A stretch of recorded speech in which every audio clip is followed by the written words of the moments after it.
What's going on, Five Stripe fam? We have a very special guest to help us preview the match this week. Please welcome Inter Miami fan, Pieter from Miami Futbol TV. Pieter, welcome to the show. Hey, thanks so much for having me. Indeed, always great to have a fellow content creator in the soccer space on the show. But yeah, first off, let's find out a little bit about Futbol Miami TV. Let us know about it. Yeah, Futbol Miami TV. We've started this, close to 2 years ago. But my partner, Uncle Ed, he and I, we did a podcast, for 6 or 7 years back when we were really focusing on the lower levels with the Fort Lauderdale Strikers and Miami FC. And as we were moving up to MLS, we thought let's kick the podcast up a level as well and get into do some video content so that everybody can see our beautiful mugs. But we do a weekly podcast type show in English and in Spanish.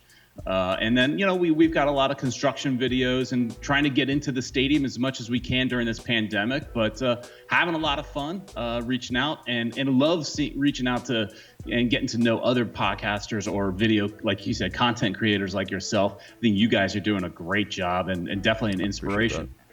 Oh, thank you so much. No, that's very kind words from you. You don't need to say that at all. But yeah, checks in the mail for that. Right. But yeah, in terms of us playing you so far with Inter Miami, as that's your I guess main focus probably now in terms of I mean, we cover all the soccer in South Florida, but obviously you gotta have your main focus on your MLS team. For sure. And you guys have kind of gotten the better of the matchup so far, unfortunately, for Atlanta United fans. It's been a pair of 2-1 wins and then a draw. But I want to ask you, do you look forward to Atlanta United maybe being a potential future rival in terms of the derby? What do you have feelings-wise in terms of that? And then, for me personally, selfishly, I would love to make, just away days to Miami just frequent thing because I love Miami. To be South Florida is great. I mean, coming down here for now, you'll be visiting Fort Lauderdale until they finally get around to building the stadium on Miami. Politics and all that's very, very difficult building stadiums. But we've got a great temporary stadium. It'll probably be a good 3-4 years. Temporary, a little bit longer than they had probably anticipated. But yeah, when we first talked about who would be Inter Miami's rival before the season started, I think Inter Miami came into the league a little cocky, thinking we were going to be what Atlanta was in the first couple of years or what LAFC was. And then, reality hit and we were not nearly as good as we had hoped. And we came into the league saying we're going to teach the league about football, right? You guys are playing soccer. We're going to teach you about football. Well, reality sets in and get a little smacked in the face a little bit by some teams. And the funny thing is we thought we would skip Orlando and Atlanta, two quality, big name, big money teams. Teams that aren't afraid to spend, we would be natural rivals. Not expecting Orlando to be any good because, well, the history says, they stink. And so, but this year they've turned things around. And, I think the hated rivalry will really probably be with Orlando. It's already started. We had an away game in Orlando and problems started. And generally when you have issues in the stands, that tends to fuel the rivalry even more. So, but I think Atlanta's going to be definitely a fun rivalry as well. I think the more hatred will be with Orlando, but Atlanta's going to be a lot of fun. I mean, Atlanta's been good, so except for this year, which is I'm curious in how you guys feel having being brought down to earth a little bit. You guys came into the league solid and winning came kind of easy. It really did, yeah. I mean, I think it's I think you guys were, comparing and, saying, oh, we might be, competing with the likes of LA United. And technically you are. We're just battling for that 10th spot in the East. Yeah, the bottom feeders. Which is totally unexpected. Very, I think, very 2020 on brand. Orlando, higher up in the standings. What's happening, really, I think, is I think, the thought in Atlanta United fans' minds, really. So, but I think let's move to what's the state of what Inter Miami is in your eyes. What's the state of the club? Well, we're still a club that's getting built. All right, so they Paul McDonough, who you guys are familiar with, who helped build Atlanta, came in here saying he is going to pick the players, not the coach. And that was pretty evident because it took forever to pick a coach. And then they said, well, this is a guy that we had targeted for a long time. None of us buy it. You brought him in late because that's what was available at the time. I mean, they had these lofty goals of getting these big name, world-renowned coaches. Nothing wrong with Diego Alonso. He's had a solid track record in Mexico and in CONCACAF Champions League. But he is not clearly the coach that I think they were really hoping to get. So what ends up happening is he's got a bunch of players that he didn't pick and had no input in bringing in. And so I think now he's obviously getting to have some input, and players that we thought would maybe really play a big part, like Lee Nguyen, is no longer with the club. Like we were all expecting to see a good amount of Lee Nguyen maybe coming off the bench or what have you, but he didn't figure into the lineup. Something about him that Diego Alonso didn't like. Now we've got Higuain, the older version, coming in as well, and I think we're likely to see that coming in off the bench, adding that number 10 role, whereas freeing up Pizarro maybe to get a little wild and crazy at times. I think so. It's a club that's still being built, but I think Higuain Senior and Junior, I guess, the brothers, being on the same squad's got to make them happy. Happy players make for a better team, I think. So. Yeah. No, it's. Go ahead. Go ahead. No, I was gonna say it's just interesting how the team right now is playing with Pizarro, our DP.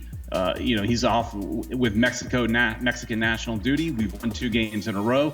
The question now comes in is he really needed? I wouldn't get so carried away. He's definitely a great player, but is he the number 10?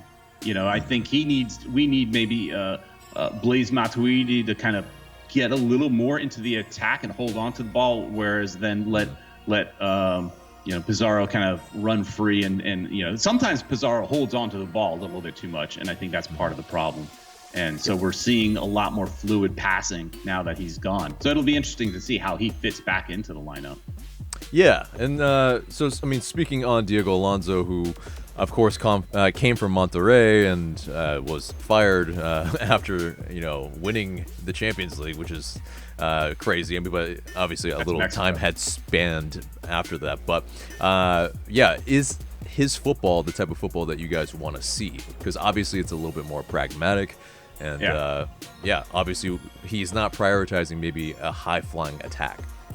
No, and that's what we were told we were going to get. If you ask Paul McDonough, we're going to be high pressing, we're going to be attacking, we're going to be beautiful. It's going to be attractive soccer, and that's not what we're seeing. But at the end of the day, if you win, nobody cares. But the South Florida soccer fan is a well-educated soccer fan, and a lot of them have a Latin roots that are, they're used to watching their clubs from their home country, and so they have a certain style and aggressive attack that they want to see, and especially, like I said, the way the team was promoted and sold to us was this high-flying attacking team, and we're not seeing that with Diego Alonso. And Diego Alonso's come under a lot of fire, down here. I even by us on Futbol Miami TV, start questioning some of his decisions. He sticks with some players that, like Ben Sweat, he's stuck with him quite a bit. And Ben Sweat is one of those players that drives a lot of fans down here nuts. I mean, he can have a couple of good games, but he's got a lot of bad games. And now, more recently, we've seen him, on the bench again.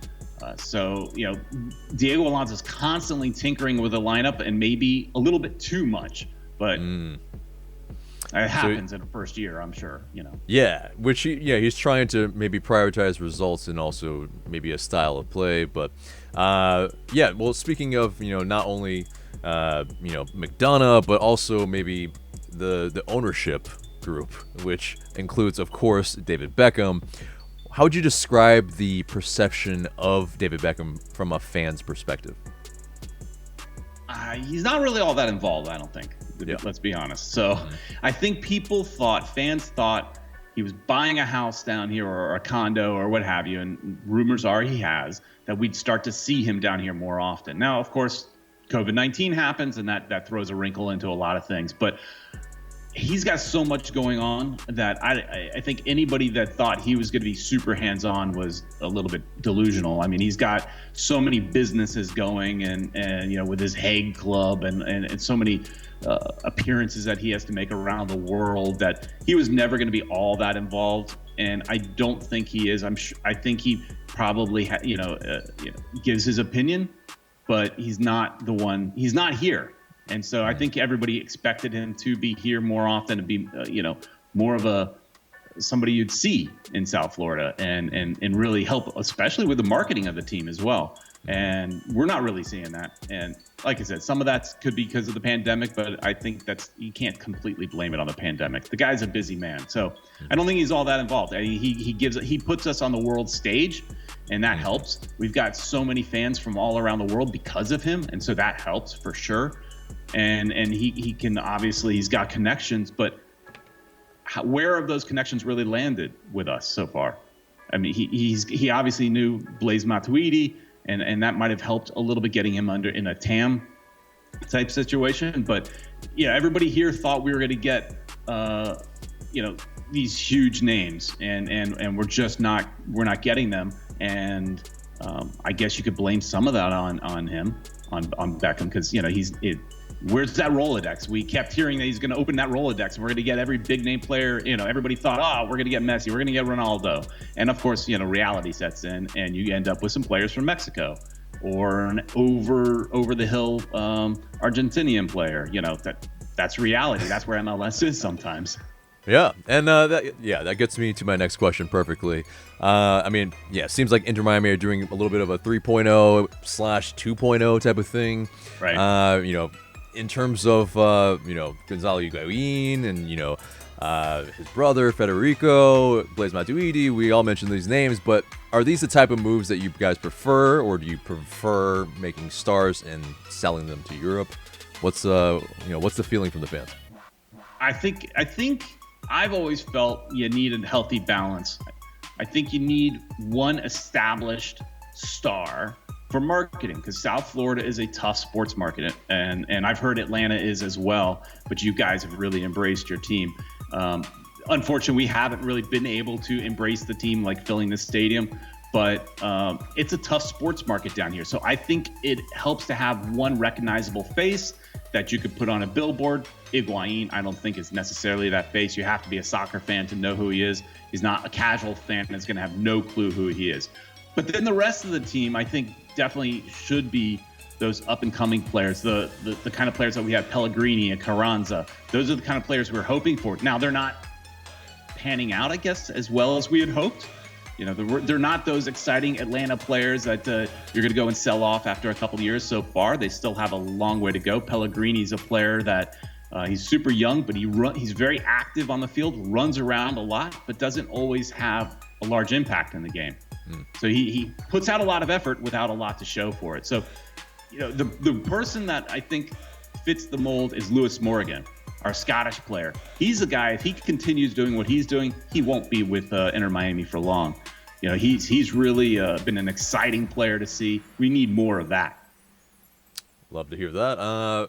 Moving on to, maybe the names like LGP, Mikey Ambrose, Breck Shea. I think you know where I'm going with this.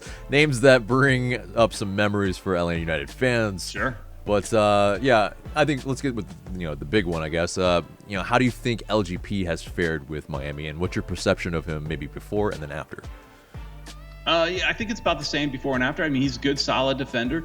He does a really good job most of the time, but then sometimes he does a foul or doesn't mark a man well enough, and you start scratching your head like, what the heck.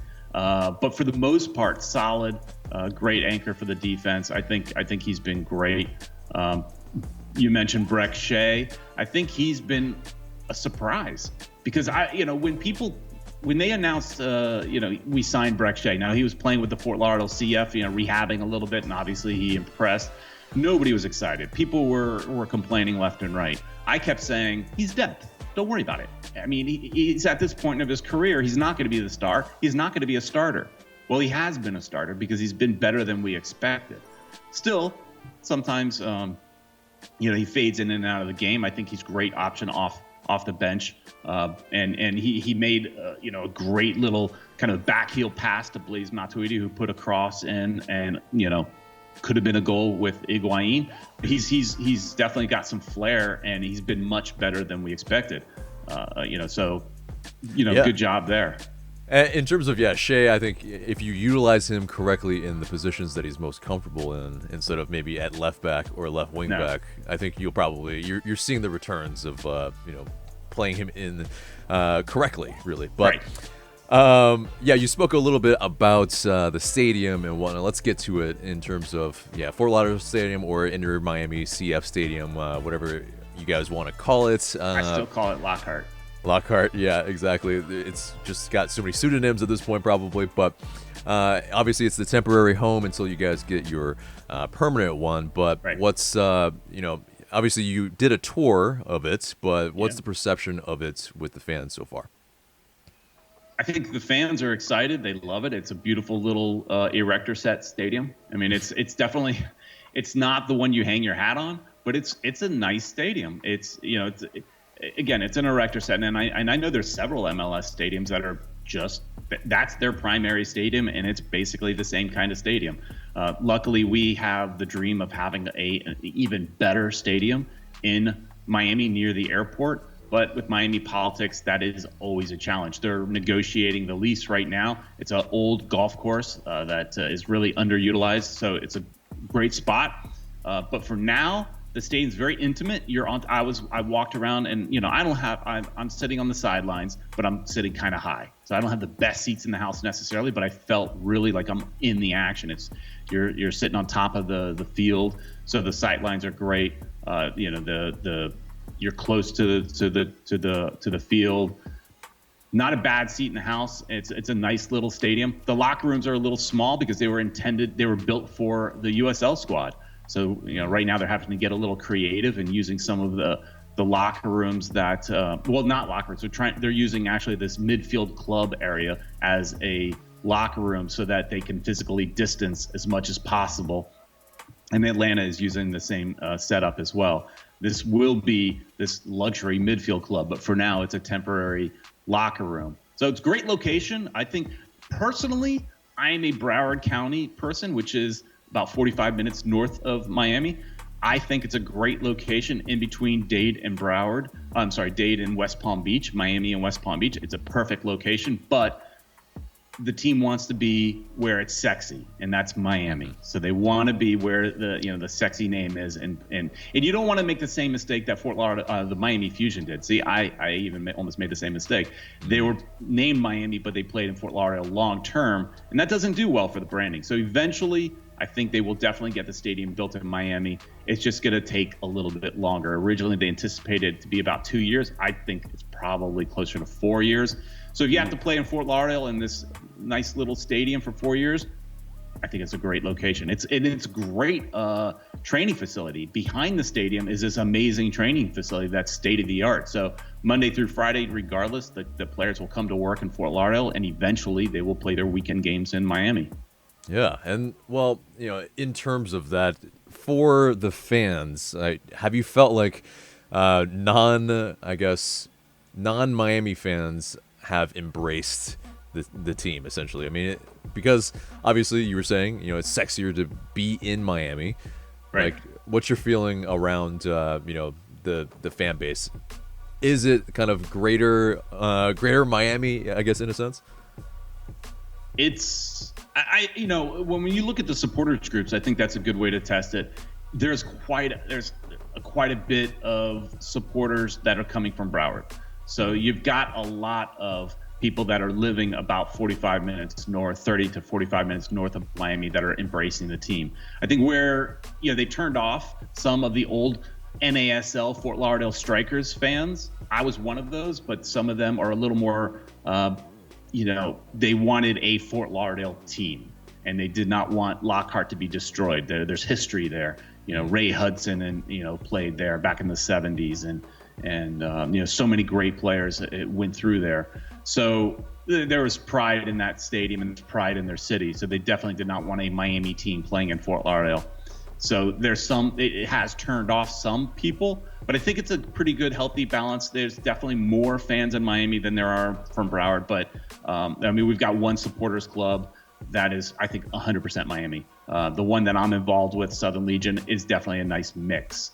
I think where they might be missing a little bit is, and it's a struggle, are those fans that are in West Palm Beach. Because if you really think about South Florida, you're talking about the Tri-County area, and you want to bring people in from West Palm Beach as well. And I think they're struggling there, and they're not helping themselves with their TV contract, because their TV contract right now is local. All games locally are played on a Miami Fort Lauderdale local station that does not get shown in West Palm. And I keep hearing people in West Palm frustrated that they can't watch the game locally, but yet they're blacked out on ESPN Plus. So that's a real frustration for some of these fans that really want to embrace the team, but are a little bit further north. Maybe some fans are in Naples, and they're clearly not going to come to every game, but they want to be part of the team. They want to watch the games, and they're really struggling. They're having to watch it on the Inter Miami app, which, you'd rather watch it on your big screen TV than on your phone. Indeed. No, that sounds like a lot of the issues that Atlanta United fans are having as well. Interesting. So it's you guys probably aren't alone. I think it's the MLS deals that they just can't work out a better one, really. So, but let's get to the game. In terms of who are the danger men for Inter Miami, I think obviously Gonzalo Higuain. We spoke a little bit about Lewis Morgan rather. Lewis, yeah. But in terms of who we should keep an eye on, who should they be? Well, I think you mentioned, of course, the first two are Higuain, and the good thing about good and bad. Higuain so far has not scored. We expect him to light it up and score a lot of goals. But when you watch the games, he's got 3 to 4 players covering him at all times. And I'm sure that will be no different. I'm sure you guys will have your back line smothering him, to where that then does open things up for Lewis Morgan, and he's been taking advantage of that. And one of the great things I like about Higuain, he's out there coaching.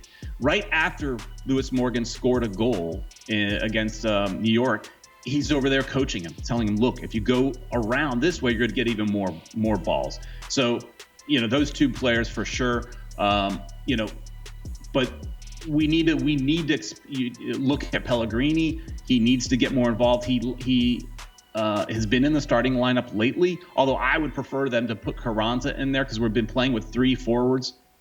And so I'd like to see Carranza and see how he teams up with Higuain. And Carranza's a good little player. Actually, in preseason, Carranza is not a DP, whereas with Pellegrini is. A lot of people that were watching Carranza in practice and things, and in some preseason games, thought he was the DP.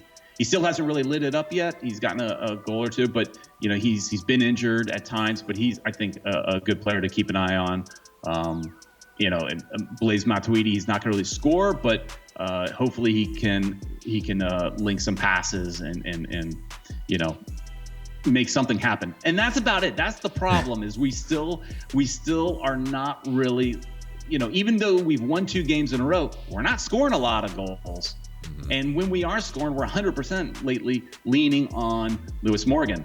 Since Pizarro is out and he scores as well, it's really a lot of it is on Morgan. So I imagine you guys are going to double team and triple team Lewis Morgan as well. But you can't put everybody on Morgan when you got Higuain. So it's going to be good. Right.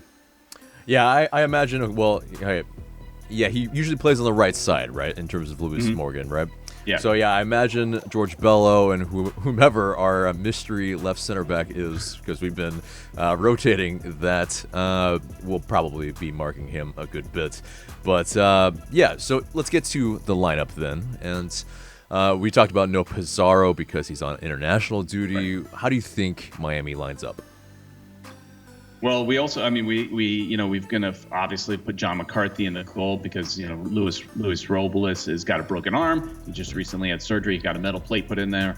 So, which a lot of fans are probably, you say you're happy that he's hurt, but a lot of fans were not happy with him. A little old. So McCarthy's showing well in defense. And what's interesting now, and a lot of us are kind of happy about this, is we're seeing AJ De La Garza in the lineup. Up until a few games ago, he hadn't sniffed the field. He a lot of times wasn't even on the roster. He wasn't even on the bench, and he wasn't injured. And this is a player that's got great MLS experience, and he's won. I think he's won championships when he was with LA. So he's a good player, and I expect to see him in there next to Figal. Figal's been really good on defense. They've tinkered with him, sometimes putting him in the middle, sometimes putting him on the wing. Since we still have Reyes is also somebody who comes in and plays in the middle as well, but he's still injured, got an eye injury. So I would expect to see Figal still in there and doing really well alongside Perez. And sometimes we play with 3 in the back, sometimes we play with 4. And they've been using Dylan Nealis, who is our second draft pick. They've been using him as a midfielder, but a lot of times he'll drop back and play defense as well. He's one or the other. A lot of times he's been lining up as defense, but the last couple of games more in the mid. And the toss-up has been: do we put Ulloa in the middle or Will Trapp? They kind of been competing for the same position. When they're both on the field, it doesn't really work. And the coach has been going with Will Trapp lately. Seems to be doing a little bit better, maybe matching up with Blaise Matuidi than Ulloa. But Ulloa gets more into the attack, But I think we'll see Will Trapp. Not 100% sure. Of course, you'll see Matuidi, and then do you see Brek Shea on the field or not? I'm He's not played sure. every single time against us, so okay. I pretty much go.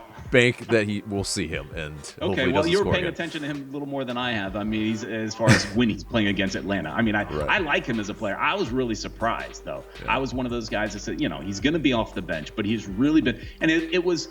I made a tweet at one point because he was playing in the same position as Pellegrini. At one point, it was Pellegrini or Shea, and I made a comment that he's better than Pellegrini for a fraction of the cost. Because I'm sure, I don't know how much we're paying Brek Shea, but it's pennies compared to what we're paying for our young DP in Pellegrini. So it's a heck of a deal having Brek Shea in there. I'm sure. And then, of course, up top, I'm sure, Higuain, right?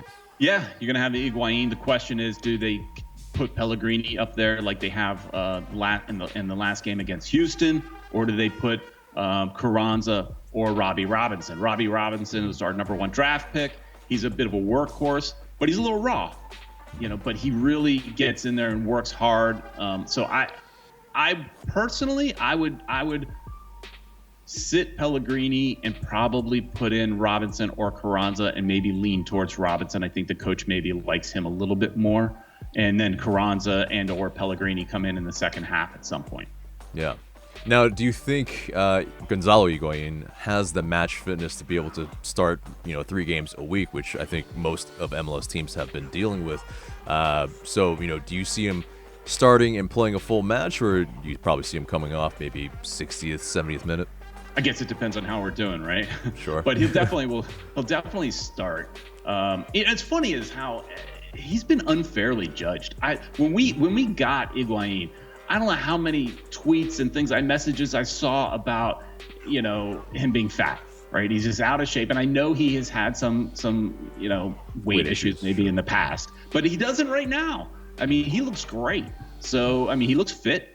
Of course, being in Miami, there is a ton of temptation. So hopefully he's a good professional and he stays away from all that great Latin food that he can easily get in South Florida. And so all the temptations you may have are here.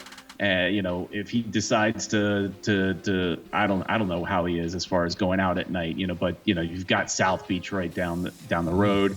So there's every temptation available to him. So hopefully he stays good. But he's been unfairly judged, I think, as far as his weight goes. So, and his fitness, I think his fitness has been great. If you're gonna bring in someone like Carranza, I think he comes in for Higuain maybe in the 70th minute or maybe a little bit later, something like that. Yeah, Higuain has always, I think, looked like the way he does, and so he's probably gotten that kind of flack his entire career, or at least when he's kind of looked the certain way. Right. It's, I think, also, maybe the haircut, the just the whole package. He looks older than he is, for sure. It's true. But anyway, so with all that being said, let's get your score prediction for the match. I'm not, it's funny is on our show on Futbol Miami TV, we quite often always end up with a 2-1, but we just don't tend to score that many goals. I mean, it's rare unless Lewis Morgan scores 2 goals, we're not getting 2 goals. So I'm gonna go. It's 1-0 Inter Miami, and if Atlanta's having a good game, it might be 1-1. I don't think Atlanta's winning. You guys have your own struggles. I mean, heck, you still have a temporary coach, right? So you've got your own struggles that you guys are dealing with. We do, certainly. Yeah, we still have interim head coach Stephen Glass, and yeah, we don't have a DP on the pitch. So yeah, there's a lot of things kind of, I think, hurdles-wise that we have to overcome. And then we have a little bit of a mental block, maybe at least last match, playing the likes of New York Red Bulls, and so we were on a little bit of a better run. We weren't really allowing too many goals, so I think my score prediction is kind of going along with what you're saying. It's 1-1. I think it's yeah. I'm not too sure that we have the goods right now to beat a team that has kind of had our number as well. I mean, it's been difficult to get past you guys and break you guys down. So I think 1-1 is fair. Inter Miami's flying high right now. I mean, they were posting pictures all over as far as them as a group, a group celebration. The pictures look like they won the championship, right? But it's just showing that they're finally maybe coming together as a team. So, they're feeling good, and that plays a big part in any sport. So they're riding high. Now, of course, they could be brought back down to reality easily, but right now things are going in their favor. I think they're trending the right direction. Right. We could be that trap game for you guys. It could be. You guys get comfortable, and here we come. But absolutely. Hopefully that's the case for selfishly, biasedly on my end. But we'll go with the 1-1 for me. But anyway, that pretty much does it for the match preview. But before we go, Peter, please let the good people know where to find you and Futbol Miami TV. Yeah, it's Futbol Miami TV, spelled football. The Inter Miami is trying to teach you guys the world of football. So it's kind of bit us in the ass a little bit, but anyways, Futbol Miami TV on all social medias. We're primarily on YouTube, but we've started broadcasting the shows on Facebook as well. So Futbol Miami TV on Twitter, YouTube, you name it, we're there. Yeah, we'll have it in the description box below as well. But for Peter, I'm AJ. Thank you everyone for watching. Remember to like, share, comment, subscribe, and we'll see you in the next video.